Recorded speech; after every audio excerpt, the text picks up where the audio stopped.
ഹരി ഓം. എല്ലാവർക്കും നമസ്കാരം. ഇന്ന് നമുക്ക് നാരായണീയം ദശകം 15 അത് നോക്കാം. ഓം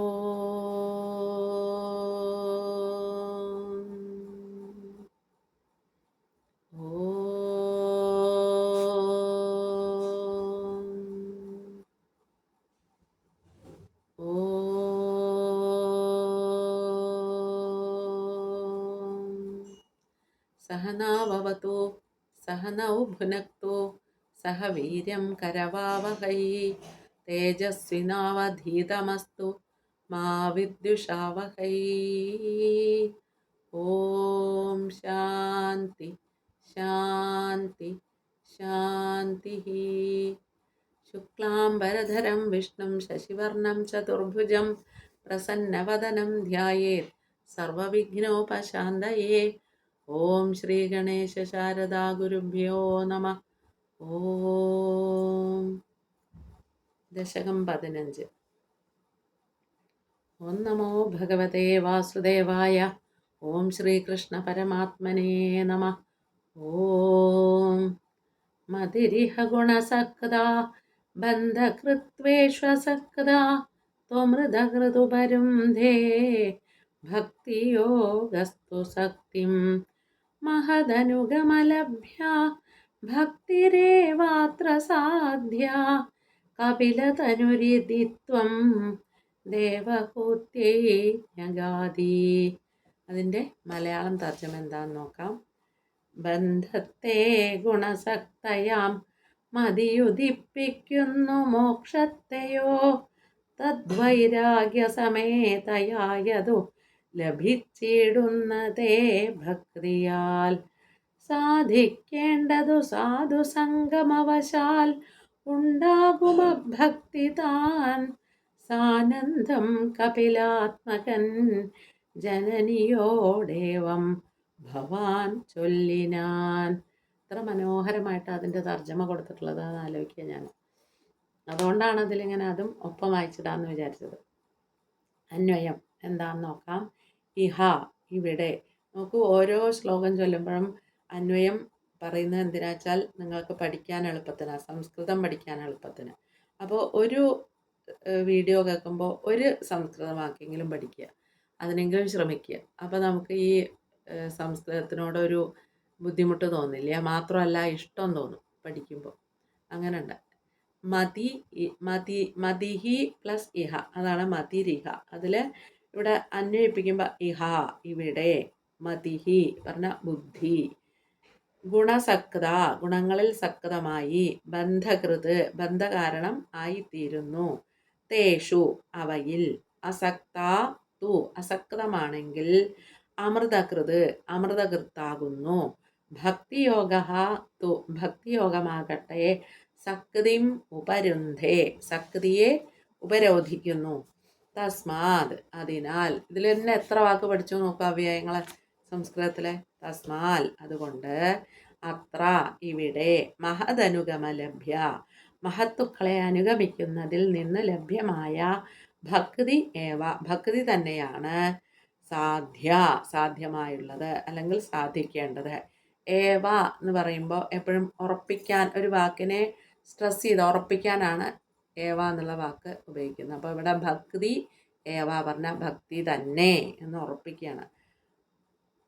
കപിലതനു ത്വം കപില ശരീരിയായ നിൻ തിരുവടി, ദേവഹൂത്യൈ ന്യഗാതി ദേവഹൂതിക്കായി നിഗതനം ചെയ്തു. അതിൻ്റെ അന്വയാർത്ഥവും വ്യാഖ്യാനവും എന്താ പറഞ്ഞിട്ടുള്ളത്? ഈ ലോകത്തിൽ ബുദ്ധി ഗുണങ്ങളിൽ സക്തമായി, ബുദ്ധി ഗുണങ്ങളിൽ സക്തമായി ബന്ധകാരണമായി തീരുന്നു. നമ്മുടെ ബുദ്ധി ഗുണങ്ങളിൽ എന്ന് പറഞ്ഞാൽ സത്വഗുണം, രജോഗുണം, തമോ ഗുണം, അതിൽ ആസക്തി പൂണ്ടിട്ട് ബന്ധകാരണമായി തീരുകയാണ്. ഭക്തിയോഗമാണെങ്കിലോ അതേപോലത്തെ. എന്നാൽ ഈ ഗുണങ്ങളൊക്കെ നമുക്ക് പ്രകൃതി, സത്വഗുണം, രജോഗുണം, തമോ ഗുണം ഇല്ലാതിരിക്കില്ല ഈ ലോകത്ത്. പക്ഷെ അതന്നെ അസക്തമാണെങ്കിലോ അമൃതകൃത്താവണമെന്നാണ്. അസക്ത പറഞ്ഞാൽ ആസക്തരല്ലായിട്ടുണ്ടെങ്കിൽ അത് അതിൻ്റെ പാട്ടിലിരിക്കട്ടെ, ശരീരത്തിൻ്റെ സ്വഭാവമല്ലേ, ശരീരം അല്ലെങ്കിൽ പ്രകൃതി അങ്ങനെ കാണിച്ചുകൊണ്ടിരിക്കും എന്ന് വിചാരിച്ച് വിടുകയാണെങ്കിലോ അത് അമൃതകൃത്താവുന്നതാണ്. ഭക്തിയോഗ ആവട്ടെ ശക്തിയെ ഉപരോധിക്കും. ഭക്തി എന്ന് പറഞ്ഞാൽ എന്താണ്? ആസക്തി ഒന്നും അവിടെ ഇല്ല. ഭക്തിയുടെ ഇത് വരുമ്പോൾ നമ്മുടെ ഗുരുനാഥൻ എപ്പോഴും പറയുമായിരുന്നു, നിത്യാനന്ദ സ്വാമി തിരുവടികൾ എപ്പോഴും പറയും. അദ്ദേഹത്തിൻ്റെ വാക്കുകളൊക്കെ ചെവിയിൽ ഇന്ന് അദ്ദേഹം ഇല്ല, പക്ഷെ അന്നത്തേക്കാൾ ഇന്നാണ് കൂടുതൽ ചെവിയിൽ അത് വന്ന് ഭവിക്കുന്നത്, നമുക്ക് കേൾക്കുന്നത്.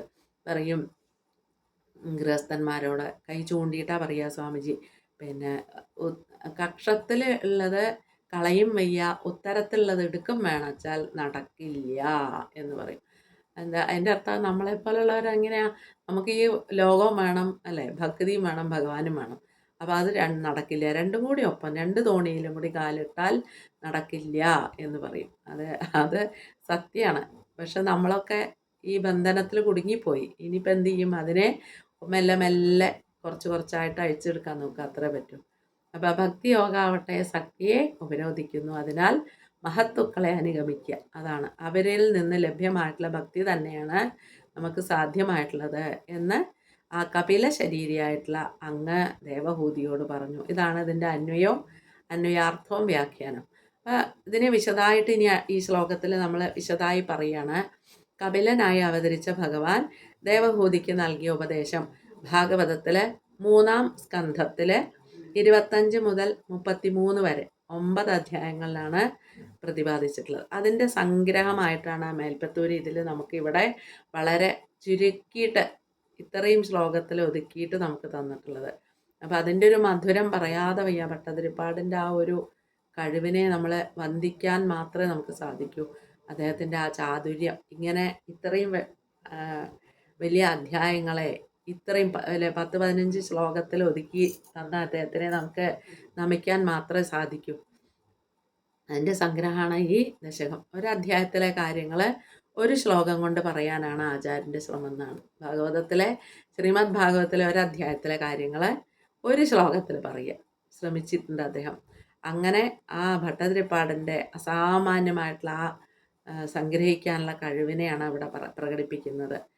പിന്നെ വിശദമായിട്ട് നമുക്ക് പഠിക്കണം എന്നുള്ളവർക്ക് എന്ത് ചെയ്യാം? ഭാഗവതത്തിനെ സമീപിക്കാലോ, അതിൽ ശ്ലോകങ്ങളുണ്ടല്ലോ, അത് എടുത്ത് വായിച്ച് ആവശ്യമുള്ളവർക്ക് ചർച്ച ചെയ്ത് വ്യാഖ്യാനം കേൾക്കാവുന്നതാണ്. എന്നിട്ട് ആ വ്യാഖ്യാനം വായിച്ചതിൻ്റെ ശേഷം ഏകാഗ്രമായിട്ട് ഇതിനെ മനനം ചെയ്ത് ഉറപ്പിക്കാം. ഇവിടെ ഭട്ടതിരിപ്പാട് പറഞ്ഞിടത്തോളം കാര്യങ്ങളാണ് പ്രപഞ്ചനം ചെയ്യുന്നുള്ളൂ എന്നാണ്. മനസ്സിൻ്റെ സാമാന്യ സ്വഭാവമാണ് പറയുന്നത്. മതിരിഹ ഗുണസക്ത ബന്ധകൃത്. ഇവിടെ മതി എന്ന പദത്തെ ബുദ്ധി എന്നോ മനസ്സ് എന്നോ പറയാം. അപ്പോൾ ഈ സന്ദർഭത്തിൽ മനസ്സിനും ബുദ്ധിക്കും വ്യത്യാസം കൽപ്പിക്കേണ്ടതില്ല എന്ന് പറയാണ്. മനസ്സും ബുദ്ധിയും ഒന്നാന്നെയാണ് എന്നാണ് തോന്നുന്നത്. മനസ്സ് അഥവാ ബുദ്ധി ഗുണങ്ങളിൽ ശക്തിയുള്ളതാണ്. അത് ഗുണങ്ങളിൽ ഒട്ടിപ്പിടിക്കും. മനസ്സിന് അതാണല്ലോ സ്വഭാവം. അങ്ങനെ ആ ചേർന്നിരിക്കുന്ന അവസ്ഥയാണ് എന്ത് പറയുന്നത്? ശക്തി. ഈ പ്രപഞ്ചത്തിലുള്ള ചേതനങ്ങളോ അല്ലെങ്കിൽ അചേതനങ്ങളോ ആയിട്ടുള്ള എല്ലാത്തിലും ഗുണങ്ങളുണ്ട്. എല്ലാത്തിനും ഗുണങ്ങളുണ്ട്. ആ ഗുണങ്ങളിലൂടെയാണ് നമ്മൾ അതിനെക്കുറിച്ചിട്ടുള്ള അറിവ് നമ്മൾ സമ്പാദിക്കുന്നത്. അപ്പോൾ സൂര്യനെക്കുറിച്ച് നാം ഉദാഹരണത്തിന് പറയാം. അതിനെ എങ്ങനെ നമ്മൾ അറിയുന്നത്? സൂര്യൻ്റെ പ്രകാശം അല്ലെങ്കിൽ ചൂട്, ആകാശത്തുള്ള സ്ഥിതി, ആകാശത്തിലാണ് സൂര്യനെ കാണുന്നത്, അങ്ങനെയൊക്കെ നമുക്ക് പറയാം അല്ലേ, അതായിട്ട് ബന്ധപ്പെട്ടുള്ളതാണ്. അങ്ങനെയാണ് നമുക്ക് നേരിട്ടുള്ള അറിവ് ലഭിക്കുന്നത്. അതേപോലെ പ്രകാശം എന്ന ഗുണം കണ്ണുകൂടെ കണ്ണ് എന്നുള്ള ഇന്ദ്രിയത്തിൽ കൂടെയും ചൂട് എന്നുള്ളത് ത്വക്ക് എന്ന ഇന്ദ്രിയത്തിൽ കൂടെയൊക്കെ നമ്മൾ മനസ്സിലാക്കുന്നു. അതുകൊണ്ടാണ് ആകാശത്തെ നാം എങ്ങനെ, അതും കണ്ണുകൊണ്ടാണ് അറിയണം.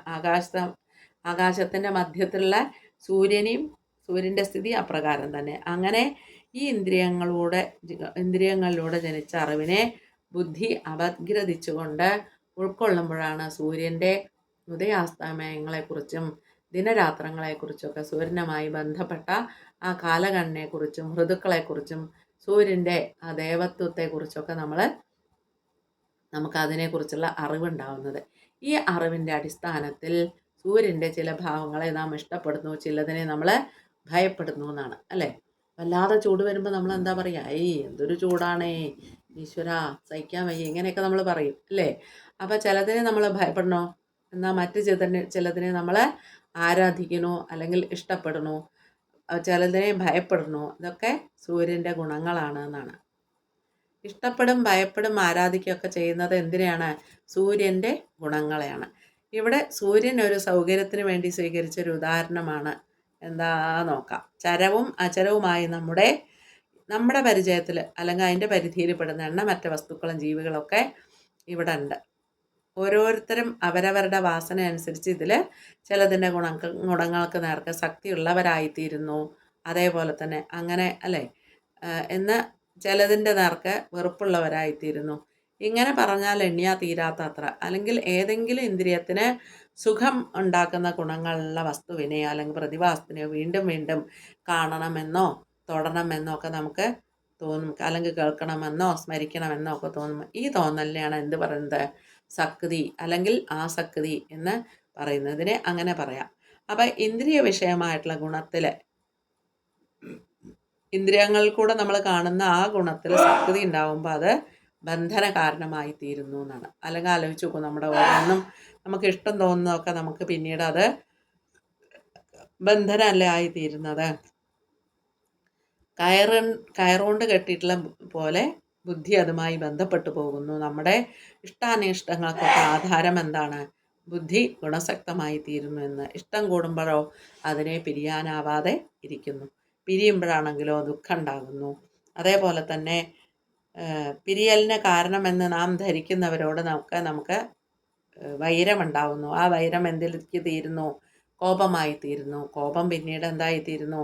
ഹിംസയിലേക്ക് നമ്മളെ നയിക്കുന്നു. ഇങ്ങനെയൊക്കെ ഓരോ കാര്യങ്ങൾ വാലുമ്പിൽ നയിച്ചുകൊണ്ടിരിക്കുന്നു. ഇത് കോപത്തിലേക്കും ഹിംസയിലേക്കും നയിക്കുന്നു. ഇങ്ങനെ പുതിയ ഗുണശക്തികളായി ബുദ്ധിയെ കൂടുതൽ സങ്കീർണമായി ആ ബന്ധനത്തിലേക്ക് നമ്മളെ നയിക്കുന്നു എന്നുള്ളതാണ്.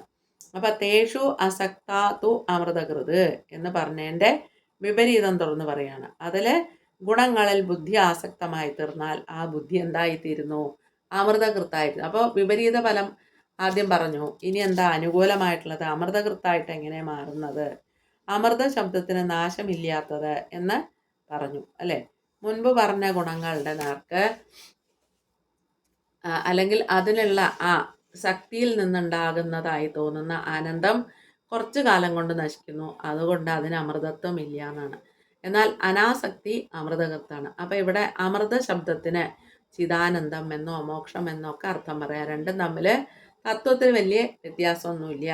ഗുണങ്ങളിലും വസ്തുക്കളിലും ആസക്തി ഇല്ലാതായാൽ അമൃതത്വം ലഭിക്കും എന്ന് പറഞ്ഞപ്പോൾ എങ്ങനെ സാധിക്കും എന്നുള്ള ചോദ്യം തീർച്ചയായിട്ടും നമ്മളിൽ നിന്ന് വരാം എന്നാണ് അവിടെ പറയുന്നത്. അപ്പം ഭക്തിയോഗ തു ശക്തിം അവരുന്തേ. ഭക്തിയോഗം ശക്തിയെ ഉപരോധിക്കുന്നു. ഭക്തിയോഗം ഭക്തിയല്ല ഉപരോധിക്കുന്നത്, ഭക്തി യോഗമാണെന്ന് പ്രത്യേകം അവിടെ പറയുന്നുണ്ട്. അപ്പോൾ ആ ഭക്തി യോഗത്തിന് ചേർച്ച എന്നാണ് അർത്ഥം. അതുകൊണ്ട് ഈ ശബ്ദസ്പർശ രൂപഗന്ധാദികളായിട്ടുള്ള തന്മാത്രകളിലൂടെയാണ് നമുക്ക് ഈ പ്രപഞ്ചാനുഭവം നമ്മളിൽ ഉണ്ടായിക്കൊണ്ടിരിക്കുന്നത് അല്ലേ. അങ്ങനെ ഏതിൻ്റെങ്കിലും നേർക്ക് നമുക്ക് താല്പര്യം തോന്നുന്നുണ്ട് എന്നുണ്ടെങ്കിൽ ആ താല്പര്യം ഉണ്ടാകാത്ത വണ്ണം സത്വരജസ്തമോ ഗുണങ്ങൾ ഏതെങ്കിലും ഒന്നിനെ നമുക്ക് പ്രാമുഖ്യമുള്ള അല്ലെങ്കിൽ സ്വഭാവഘടന, ഇത് രണ്ടും എല്ലാ ജീവികൾക്കും ഉണ്ടെന്നാണ്. അപ്പം സ്വാഭാവികമാണ് ഇവിടെ ഇഷ്ടം തോന്നലും അനിഷ്ടം തോന്നലും ഒക്കെ. അതുകൊണ്ടുള്ള സുഖദുഃഖങ്ങളും അല്പകാലത്തേക്കുള്ളൂ എന്ന് നമുക്ക് മനസ്സിലാവില്ലേ. നമ്മളുടെ അച്ഛനോ അമ്മയൊക്കെ മരിച്ചുപോയി, നമ്മൾ എത്ര കാലം കരഞ്ഞു, എന്നും കരഞ്ഞുകൊണ്ടിരിക്കുന്നുണ്ടോ? അപ്പം അതാണ് അല്പകാലത്തേക്കുള്ളൂ എന്ന് നമുക്ക് മനസ്സിലാക്കാം. അതുകൊണ്ട് ഏതിലെങ്കിലും ശക്തമാകാതെ വഴിയില്ല. എന്നാലോ നമുക്കൊന്നിനോടും ബന്ധപ്പെടാതെ ജീവിക്കാൻ പറ്റുമോ ഈ പ്രപഞ്ചത്തിൽ? അതുമില്ല. എന്നാൽ അപ്പോൾ ആ ശക്തി എങ്ങനെ? ഭക്തിയിലാവട്ടെ എന്നാണ്. ഭക്തിയിൽ ബുദ്ധി യോജിപ്പിച്ചാൽ അല്ലെങ്കിൽ ഭക്തിയിൽ ശക്തി ഉണ്ടായാൽ, എപ്പോഴും നമ്മൾ ഭക്തിയെ ചെയ്യണമെന്ന് ആഗ്രഹിച്ചുകൊണ്ടിരുന്നാൽ ആ ശക്തിയെ അത് ഉപരോധിച്ചു കൊള്ളുന്നതാണ് ഈ ഗുണങ്ങൾ. അപ്പോൾ അതിനു വേണ്ടിയിട്ട് ക്ലേശിക്കേണ്ടതായിട്ടില്ല. അപ്പോൾ നേടേണ്ടത് എന്താണ്? നമ്മൾ ഭക്തി. അതുകൊണ്ടാണ് ഭക്തിരേവ അത്ര സാധ്യ, ഭക്തി ഏവ അത്ര സാധ്യ. ഭക്തി എങ്ങനെ കിട്ടും? മഹദനുഗമലഭ്യ, മഹത്തുക്കളുടെ പിന്നാലെ നടന്നാൽ കിട്ടും എന്നർത്ഥം. അങ്ങനെ ആ മഹത്തുക്കളെന്ന് പറഞ്ഞാൽ എന്താണ്? ധനം, പദവി, അധികാരം ഇതിനെയല്ല പറയുന്നത്. ശുകാചാര്യര്, നാരദാദികളെ തുടങ്ങിയിട്ടുള്ള ആചാര്യന്മാരെ, അതേപോലെയുള്ള ആചാര്യന്മാരെ ഇന്ന് കിട്ടാൻ തന്നെ പണിയാണ് ഇല്ലേ. ഇന്നത്തെ കാലത്ത് കലികാലത്ത് ഭക്തിയുടെ പേരിൽ എന്തൊക്കെ കോലാഹലങ്ങളാണ് നമ്മൾ കാണുന്നത്. അപ്പം ശരിക്കുള്ള ഭക്തി എന്താന്ന് അറിയുക പോലും ഇല്ല. അതുകൊണ്ട് അങ്ങനെയുള്ള ആചാര്യന്മാരെ കിട്ടുക എന്നുള്ളതും ഇന്ന് പ്രയാസമാണ്. ശുഗനെയും നാരദനെയും നമുക്ക് കിട്ടുമെന്ന് ക്ലേശിക്കേണ്ടതില്ല. എല്ലാ കാലത്തും എല്ലാ പ്രദേശത്തും ഭഗവാൻ തൻ്റെ നേർക്ക് നയിക്കാൻ പ്രാപ്തിയുള്ളവരെ നയിച്ചിട്ടുണ്ടാവുന്നത്. അതാണ് നമ്മുടെ സുഹൃത്, അല്ലെങ്കിൽ നമ്മുടെ ഭാഗ്യം. നമ്മൾക്ക് നല്ല ഉത്തമനായിട്ടുള്ള ഗുരുവിനെ കിട്ടുക എന്നുള്ളത് നിസ്സാര കാര്യമല്ല. ഞങ്ങളൊക്കെ അതിൽ അനുഗ്രഹീതരാണ്. ഇവിടെ പാലക്കാട് നമുക്ക് ശിവാനന്ദാശ്രമത്തിലെ നമ്മുടെ ഗുരുനാഥന്മാരെ ഒരു ആസക്തിയുമില്ലാതെ പെരുമാറുന്ന കൂട്ടത്തിലാണ്. നമ്മളൊക്കെ അത് അത്ഭുതമായി തോന്നും. കലികാലത്ത് ഇങ്ങനെയും ഗുരുനാഥന്മാരെ, ഇങ്ങനത്തെ ആൾക്കാരും ഉണ്ടോ ആചാര്യന്മാരെ എന്ന് തോന്നാം. അങ്ങനത്തെ ഒരു ആഡംബരമായിട്ട് നമുക്ക് ആ ആശ്രമത്തിലേക്ക് പോകേണ്ട കാര്യമില്ല. നമ്മൾ അതായത് എല്ലാത്തിനെയും ഉൾക്കൊള്ളാൻ പാകത്തിലുള്ള ഒരു ഒരു ഒരു ഇതാണ് നമുക്ക് അവിടെ കിട്ടാറുള്ളത്. അതുകൊണ്ട് പിന്നെ പല ജനങ്ങൾ അവിടെ വരുന്നുണ്ടെങ്കിലും പലതരത്തിൽ നമുക്ക് കാണാച്ചാലും നമ്മളെ ബുദ്ധിയെ നമ്മൾ സംശുദ്ധമാക്കിക്കൊണ്ട് നമ്മൾ അവരെ പിന്നാലെ നടന്നു കഴിഞ്ഞാൽ നമുക്ക് വേണ്ടത് അവിടുന്ന് കിട്ടും. അതിൻ്റെ അപ്പുറത്തേക്കൊന്നും നമ്മൾ പായാതിരുന്നാൽ മതി. അതന്നെയാണ് ഈ ലോകത്തും വേണ്ടത്, അല്ലേ?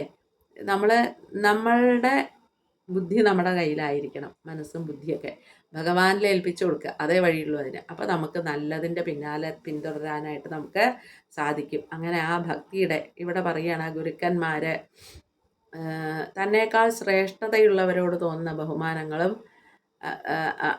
ബഹുമാന ആദരങ്ങളോടുകൂടിയ സ്നേഹമാണ് ഭക്തി. ആ സർവാതീതനായിട്ടുള്ള ഈശ്വരനുള്ള അതാണ് നമുക്ക് ആ ഈശ്വരനോടുള്ള സ്നേഹത്തിനെ ഭക്തി എന്ന് വേണമെങ്കിൽ പറയാം. ആ ഭക്തിയുടെ വ്യാപാരത്തെ എന്ത് പറയും? ശ്രവണം, കീർത്തനം, സേവനം, സ്മരണം, അർച്ചനം, വന്ദനം, ദാസ്യം, സഖ്യം, ആത്മനിവേദനം, അല്ലേ? പ്രഹ്ലാദൻ നവധാ ഭക്തികളെ കുറിച്ച് പറയുന്നുണ്ട്, 9 തരം ഭക്തികളെ കുറിച്ച്. അതിലാണ് ആദ്യം ശ്രവണം, കീർത്തനം, സേവനം, വിഷ്ണു സ്മരണം, പാദസേവനം, അർച്ചനം, വന്ദനം, ദാസ്യം, സഖ്യം, ആത്മനിവേദനം. ഇങ്ങനെ 9 ഭാവങ്ങളുള്ളതായിട്ട് ആചാര്യന്മാർ വിവരിക്കുന്നുണ്ട്. അങ്ങനെ കപിലതനുവായ ആ അങ്ങ് മാതാവായിട്ടുള്ള ദേവഹൂതിയോട് അങ്ങ് പറഞ്ഞില്ലേ എന്ന് പറയും. അവിടെ 1-ാമത്തെ ശ്ലോകം ഇത്രയും വിശദമായിട്ടാണ് നമ്മൾ പഠിക്കുന്നത്. ഇനി 2-ാമത്തെ ശ്ലോകം എന്താണെന്ന് നോക്കാം. പ്രകൃതി മഹദഹങ്കാരാശ്ച മാത്രാശ്ച ഭൂതാനി അഭിഹൃതപിദസാക്ഷി പുരുഷ പഞ്ചവിംശ ഇതി വിദിത വിഭാഗോ മുച്യത്തെ സൗ പ്രകൃത്യ കപിലതനുരിതിത്വം ദേവഹൂത്യൈന്യഗാദി. മായാ പിന്നെ മഹത്തഹംകൃതിയുമ ശബ്ദാദിഭൂതങ്ങളും ഹൃത്തും ശ്രോത്രമുഖേന്ദ്രിയങ്ങളമലെ 10 പുനഃപൂരുഷൻ ഇത്തം വേദമറിഞ്ഞവൻ പ്രകൃതിയാൽ സത്യം ശുഭേ മുക്തനാമിത്യാനന്ദമൊടംബുജേക്ഷണ ഭവാൻ മാതാവോടോ തീടിനാൻ. ഇങ്ങനെയാണ് 2-ാമത്തെ ശ്ലോകം. അത് നമുക്ക് വിശദീകരിക്കുന്ന അടുത്ത ഇതായിട്ട് കാണാം. നമുക്ക് തൽക്കാലം ഈ ശ്ലോകം ഭഗവാന്റെ പാദത്തിൽ അർപ്പിക്കുന്നു. സർവത്ര ഗോവിന്ദ നാമ സങ്കീർത്തനം. ഗോവിന്ദ ഗോവിന്ദ.